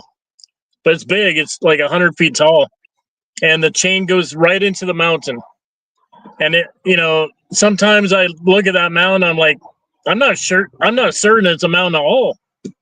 You know, Right. when you see those hooks on the side of it, and you see this pipe going through it with this cog and a gear, you're looking at it like, it's possible that it got caught up in some kind of flood or war, some ancient war, and it sank right there. Maybe it's a ship, like a boat or something more along those lines. And because the more I look at it, I'm like, I keep finding doors that look like ship doors with locked swivel locks on them. And you never know what you're looking at. Like the people that see those big tree trunks. Mhm. Yeah, In the yeah. wilderness. Yeah, Think you like but knock it in. it's possible that we're just these little people, you know, tossed in the mix of these giant, ancient giants. Well, we could always draw straws to see who draws a short straw as our bait, Rodney. Their fate. Let's Rodney, do that's funny. it. We can Let's draw tell you. straws for whoever lays on the hood. Yeah. Right, Uh, right. I mean, I'll lay on the hood as long as I can have a gun here and one in my hands.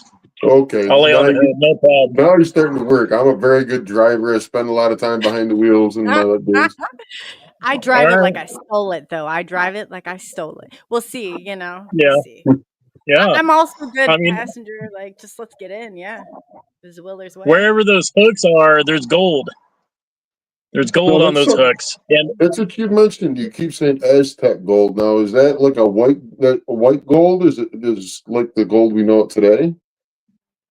the gold I've discovered out there is green gold, which is Aztec gold, or yellow gold and white gold. They also worked with platinum. Yeah. The green gold. And I think Okay. I think where the Aztecs were, I don't think they mined the gold. I think the gold was already there. I've discovered these other things out there that fall along the line of aliens. I've discovered some interesting things out there in Arizona, and I think there's this one area that could be like something like an ancient civilization, like the lost city of Atlantis. It could be something like that. Definitely some ancient buildings, structures, a lot of mechanical structures, and there's these beings out there that are stuck to the mountain. They have this spoon thing on the back of their head, like a dinosaur has, and but their face looks like a baby calf, like a red, and their skin is red, like a red cow, like a red calf, like a and it might fall in line with the Holy Bible stuff, like the red calves of Israel, something like that. They look like a mystical creature, but they're long deceased and they're stuck to the side of the mountain, like they got caught up in a flood or something. But this area that I discovered it's remarkable. I mean, you just can't imagine what it is. It's an ancient civilization that was definitely under the ocean at one time. Then when it's still there, that we're coinciding with alongside of now, that is very physical. Yeah, you can walk through it, and you can see how they lived, how they survived, and what the beings look like. They have like an exoskeleton, and the exoskeleton's still intact, and wow. you can see their eyes. They're beautiful looking, and that type of alien that I discovered, it was definitely a sea creature of some kind. You hear so many that have come, like, percentage-wise, that are coming out, and there's more and more that, or say they're coming out of the ocean bottoms, they're coming out of the, Mm-hmm. the more you discover, the more you find, it seems like. Absolutely. Mm-hmm. I agree. 1000%. Yeah. So what do you think they're here for? I think they Not always just lived here. right? I do too. Yeah, I think this is their planet, and we're just here for a short moment in time. We're such a new species, and we're already killing ourselves. We're not. I don't think our species is meant to be here very long. But I believe God is real, and I believe what happened with Jesus is real, and based on what I discovered, I believe all those stories in the Bible were real. And I didn't grow up religious. My wife did. She grew up religious. But what I've seen, physically seen, right in front of my eyes, tells me that God is real, and angels and spirits are real.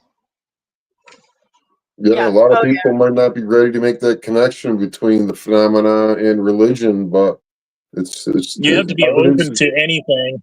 Mm-hmm. The evidence is overwhelming. Yeah. Oh, that's the main, and then asking people, I'll be like, oh, so where do you think the paranormal? And they're like, the paranormal is normal. Like, I can't remember, I think it was Dolly Saffron who told us, just think of the paranormal as normal. Like that, they're, Yeah. But it does, there Don't is be quite a afraid of connection. paranormal. No. Yeah, if you're afraid of the paranormal, then you're going to shut down the paranormal, and it won't come to you. If you're open to anything, then all the paranormal and the aliens and all of that will be curious of you, and they'll want to, communicate with you. That's true. That's true. Either that or the paranormal will follow you if you're afraid. Like one of the two. It's coming home with you, or it's not going to communicate with you. Yeah. Opportunity. I've seen my fair share of paranormal. Opportunity location, That I'm box gonna that I send found. you a couple pictures because you've described a couple things that I've caught on camera that I'm very curious. Oh, okay. I'd like to see that for sure. Yeah, the box that I discovered with the brackets on the side and the big angels on top. I'll be completely honest with you guys. There were spirits flying around it, and those spirits, there were heads like this big, like the size of a cantaloupe, with like a little streamer behind them, and that's it. And then they had crowns on. One looked like Cleopatra, and she had big curls in her hair, and then she had this crown that went down like this with a pearl hanging off of it. And I was like, whoa, I couldn't believe what I was seeing. I was like, okay, I know for a fact I didn't eat those mushrooms I passed. But This is real. Oh, It was real. mushrooms too. Yeah, no. Well, yeah. I was hungry, but I didn't. I swear I didn't eat them. Well, I've never heard of that kind of hallucination with a mushroom before, but hey, if they're out there, it's Well, it is sad. Well, I don't like to talk a lot about church, but I was LDS for a little while, and Joseph Smith claims he saw an apparition of God, and that happened in the Superstition Mountains. Yeah, there used to be a big plaque. There used to be a big plaque on the side of the mountain talking about how the LDS originated right there. Oh, that's And amazing. Joseph Smith claimed that he met God. And the Apache natives that lived there and lived there for hundreds of years believed that their thunder god was a box, and they would take it to war with them, and it would help them win battles. Well, it is sad. I think that it's there I'm were going to some leave out Rodney there. in charge for just a second. I'll be right back, but yeah. Well, it was said that there were several arcs. It wasn't just one, right? That's how some of the legends go. Yeah, some people say there were 7, and but there was one real one. I'm not a geologist or archaeologist. I don't claim to be one. All I know is what I discover. I try to do the backstory on it, and I look at the big picture. What am I looking at? These carvings are carved out of granite, and some of them would have taken years to carve. I found the nativity scene carved out of granite, and it's about 1,000 feet tall. I found a. I do got to ask you about the Giants. A friend of mine might be watching this now or later. That if I didn't ask you more about the Giants, you did mention the helmet and the skull was in it. Yeah, I found this location. Yeah, I found a location where the helmet's attached to. My wife's trying to call me. The helmet's attached to the mountain, and the skull's still in it, and you can see teeth. The teeth had broken away, and the jaw bone is wedged into the mountain. So I would have to say it probably got caught up in the Great Flood or some type of flood, a mud flood. And the helmet is really ornate. It has a carving of a lion's face on the side of it. You can see the mane, and it's big. It's about I would say 3 feet across. Okay, so and it's wearing a helmet the paramotor, your spotting scope, or Google Earth? How did you find it? Oh no, yeah, hiking in, I found it, and it was prior to my crash that I had where I fell 60 feet. I was hiking in, and it's where the temple is with the S on it. It's right below the temple with the S, and it's kind of sideways, and it's definitely a giant, and it's definitely a Roman style helmet, and it has the Kushka on top. And then I found another one that's propped up on a shelf, and it's a giant helmet, a giant's helmet with a skull, and on top of the helmet it has an eagle with its wings spread. I don't know what that means, what it represents, but right next to it, there's a doorway, and then there's a rock formation that sticks out and then goes up, and it has what appears to be a crown sitting on top of that. So I believe it's a. Go ahead. What do you believe it to be? I believe it's a temple location as well. Is there temples? You found aliens. You found cryptids. You've experienced a lot of things. I've been researching a long time. Yeah, I've been researching it many years.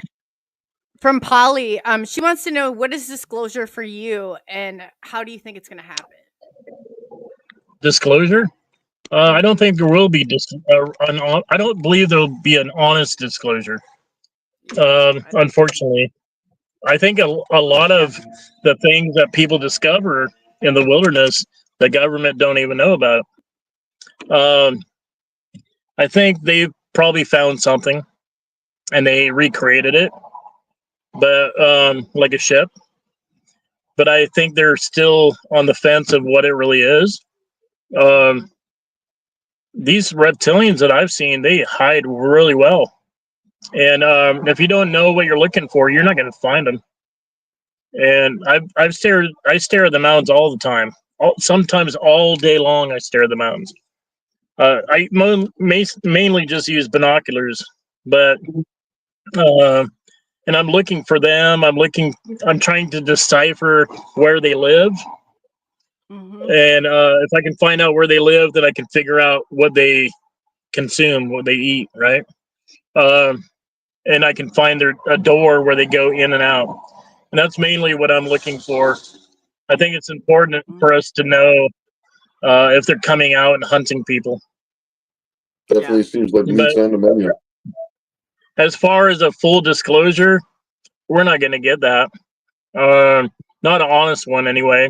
I mean, a lot of people believe in the what's it called, Project Blue Book or something like that. Blue Beam.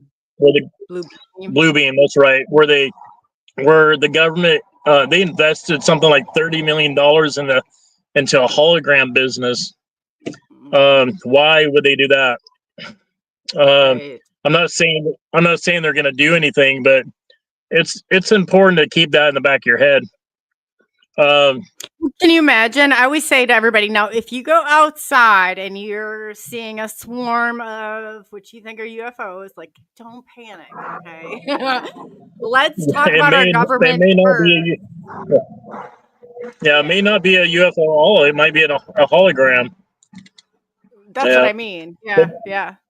Yeah, don't panic. I mean, they could play off the second coming. I mean, there's so many things that they could use it to play off of, because in the 90s, that's what they were going to do over in the Middle East, and they were going to tell their people, I think Allah, like, and so they were using it to manipulate back then. So just remember, your government has a long history of experimentation and manipulation, lying. Yeah. Just to say, unfortunately, I'm not saying not to trust the government. I mean, they definitely help us in a lot of ways, but they help us. They don't seem to be very open. No.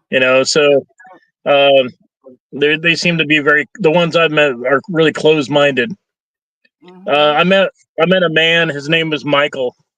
He found me on TikTok, and he said, I want to go out there and I want to go in that black hole that you found. And I want to see if there's any aliens in there. And I was like, okay. I thought, whatever, and I never thought he'd show up. He said, I'm driving from North Carolina. I'll be there tomorrow. And he showed up. He's like, I'm out here off of Peralta Road, and I want you to show me where that is. And I show up. This guy is 6'8". Built like a brick wall, like he put Rambo to shame, and he was shaved head, and his job is training Rangers how to fight, 5 different ways how to fight. This guy was carrying a big old hand cannon on his hip, and I showed him the hole I found. It was a scary hole, the Apache said it's the gateway to hell, and so. And I've seen some weird movements coming out of there. I used to set up some game cameras there to see what's coming in and out of there. So I've seen some weird stuff. So he walked. I gave him a radio that I had, and he said, "Okay, don't talk on it. I'll just keep in contact with you." And he walked up that mountain like I've never seen anyone hike before. He just no water. I said, "You want some water? I got some." He goes, "Nope. I'm already hydrated," and he just took off walking. And he walked up this mountain like this. Walked up there. It's like 3 miles. I'm using a spotting scope to keep an eye on him. And he gets up to the hole and he looks back at me and he gives me a thumbs up. And he gets on the radio. He goes, "I'm going in," and he just walked right in. Without investigating or anything. And he walks in and he goes, "It's really dark in here. I can't even see my hand."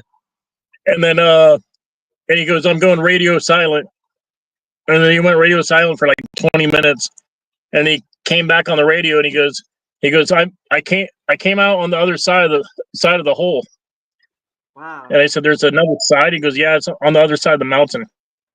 And he said, "Can you pick me up off the other side?" He told me where to pick him up. And I was just like, wow, who is this guy? Someone you don't want to mess with. And he said, "Is there anywhere else where you think?" Right? He said, "Is there anywhere else where you think aliens might be?" And I took him to another location. And he said, "All right, tomorrow I'm not hiking there." And then I never seen him again. I went there the next day. I didn't see his car. I was just like, okay, I'm not even going to try to find him. You have to wonder. Yeah. Is he one of them? Is he, and you hear people that talk He about was definitely one of them. Yeah, he was definitely one of them. Think? He was definitely government. Yeah. Oh, government. Yeah. Oh, yeah. He was definitely like Men in Black, kind of soldier type, Yeah. Yeah, like Dwayne Ollinger talked about. Dwayne Ollinger talked about, from the Blind Frog Ranch, that he's being followed by the Men in Black. He said, he goes, "The stuff you talk about, you're going to be followed by them." And I said, "Really?" He goes, "I get followed by like 50 different cars." He said. I'm just like, oh, great, great. Welcome to the world of the unknown. Yeah. Yeah, I don't have anything to hide. I just tell you. Well, yeah, but I was always told they don't really watch the phenomenon. They watch the people who are participating in the phenomenon. And I think that they're looking for the people. That's my, in all the interviews that I've done, that's been my kind of conclusion so far. But, Yeah. The Robert Dean says, they're walking up and down the corridors of our Pentagon and our place, they're creating the laws and the rules here. And I mean, that's not shocking. I mean, really, you're talking about the aliens?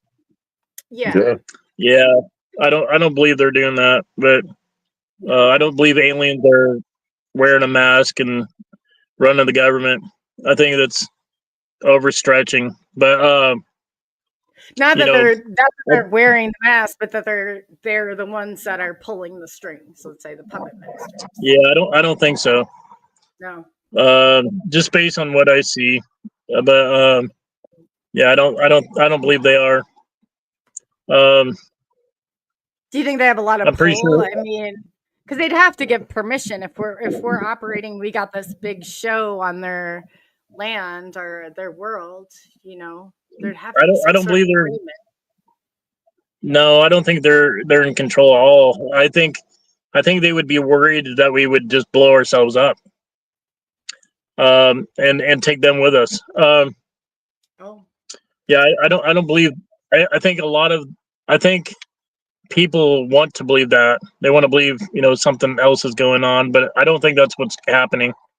I think there's a lot of aliens out there that are hiding. Mm-hmm. They're worried about the government finding them. I think the aliens may be hackers. I think they can hack into our system and hack us. I've seen some really interesting aliens. I saw one that was half robot, half human, or half humanoid, not human. So I've seen some really weird stuff. But the reptilians are, I think they're trying to leave. You throw AI into the mix, and it really gets confusing. It really does. You throw AI in there. Here we go. Yeah, off down another rabbit hole. I don't know that much about the AI side, but I have to say that they do have computers. Oh, definitely. Yeah. I went inside that wedgecraft thing that I told you about. Mm-hmm. My friend and I, we had to know if we could pop that door open. We did. We popped it open.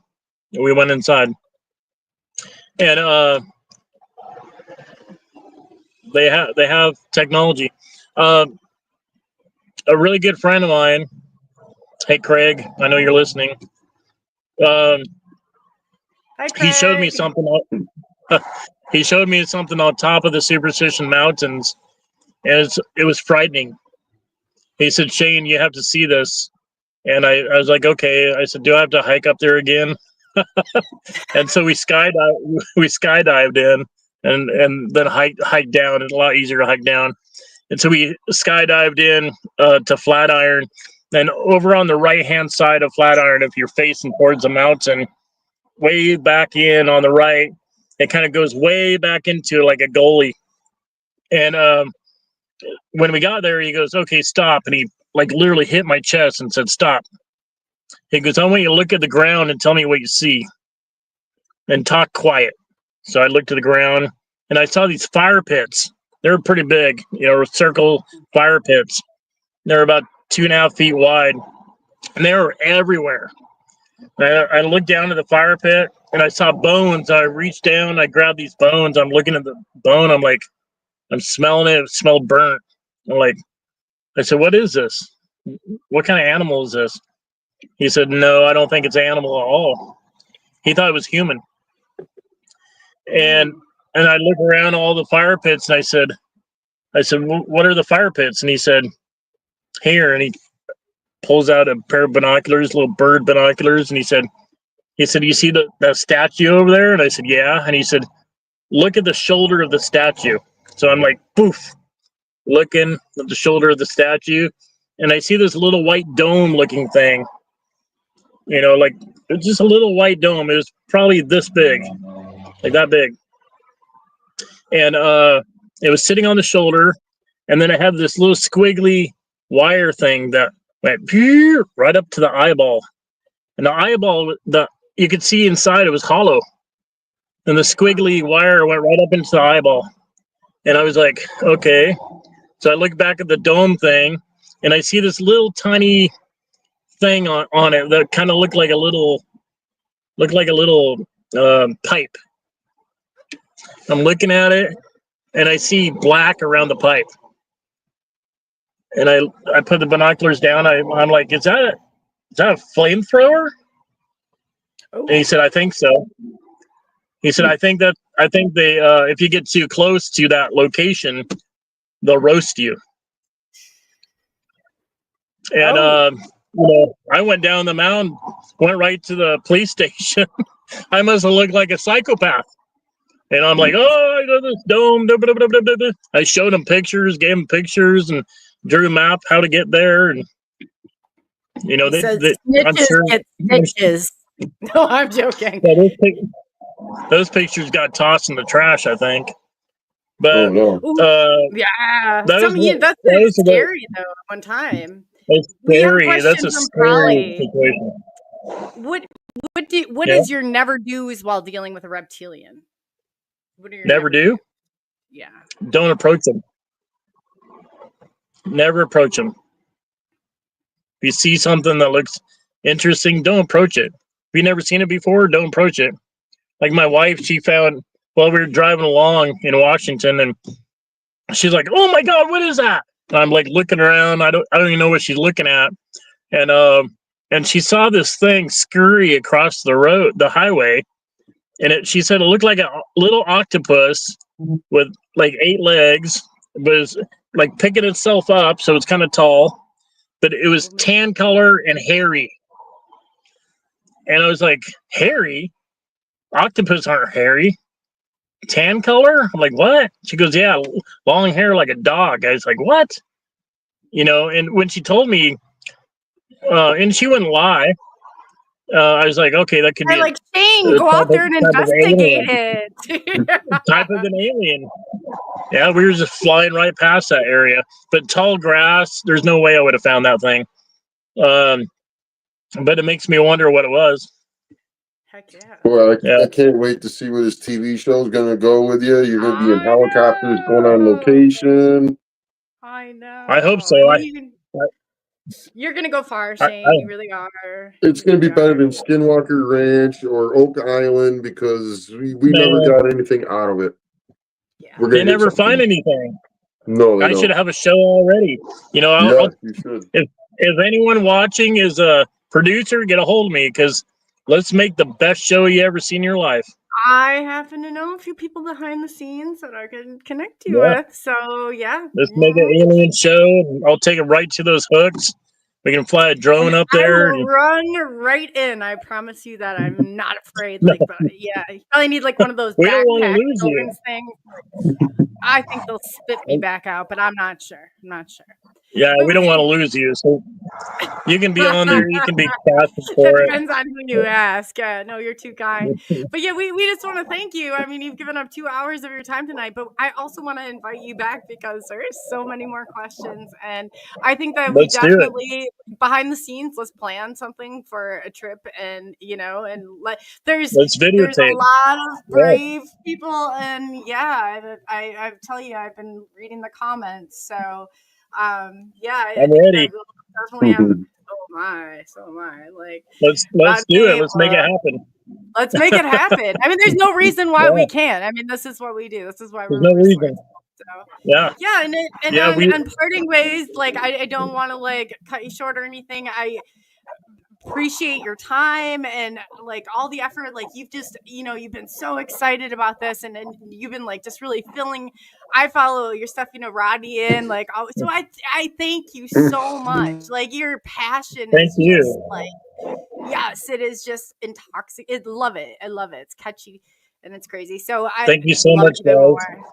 Yeah, so we Yeah, I will love following again. you It's not guys. like we're Watching your saying goodbye. We're just gonna say we'll see you soon, and we'll everybody stay tuned because we're gonna have something fun planned. Since we didn't do the Colorado thing, I think Arizona. I think this is better. So either that or Washington. You let me know, and we'll get the people there because follow me, guys. I'm excited. Get my Yes, books on yes. Amazon under Shane GORRELL, GORRELL. Love you. Yep, and everyone, it's all in the bio, so make sure that you check out the bio underneath there, and we'll have everything on there. So thanks again, Shane, and we will talk to you soon. Oh my gosh, I just absolutely, Shane Grinnell is probably one of the most authentic and genuine people that I've had the honor of coming in contact and getting to know. So I really, really appreciate him and everything that he has. And everybody in chat, Scott, Donut, Miss Polly Girl is her birthday. So let's wish her a happy birthday. And stay tuned because Polly will be with us tomorrow night. We haven't set a time yet, but the birthday girl, we definitely have to celebrate and have her on. She's a phenomenal experiencer. And when you hear her story, it's just absolutely phenomenal. So Laura, I appreciate you, girl. Heck yeah, I'm with you on that. I'm gonna be first one busting through things too. So everybody, I just appreciate you know, your support and being here with us and going through this. It's just absolutely overwhelming. So thanks again. And on behalf of SNX Radio, thank you for taking the journey into the unknown. And we look forward. So tomorrow night, be prepared because Miss Polly Rotmeyer is going to be on with us as our special guest. So that's always cool. Polly is like family. So Scott's family. There's a lot of people. She's my flock. That's one of our girls too. So Donna, I mean, like we all appreciate every single person that's on here and that shows their support. Virgil, I mean, he just wants Rodney's hat. I don't know where Rodney's not taking the deal on this one, but I would have totally made it. Woo Rider, OGDG, yes, that's our Derek William Nighthawk. Thank you. I've got the honor of knowing him on X, and then it just a lot of these people on X. Virgil, he wants Rodney's hat, but anyway, he's willing to stick with us even if he gets a hat or not. So that's great. So again, I just want to wish everybody a happy Friday night. Stay safe out there and be good to one another. And we will see you tomorrow with Polly. So stay tuned. You're going to love her story. She's amazing. Absolutely amazing. So on that note, we are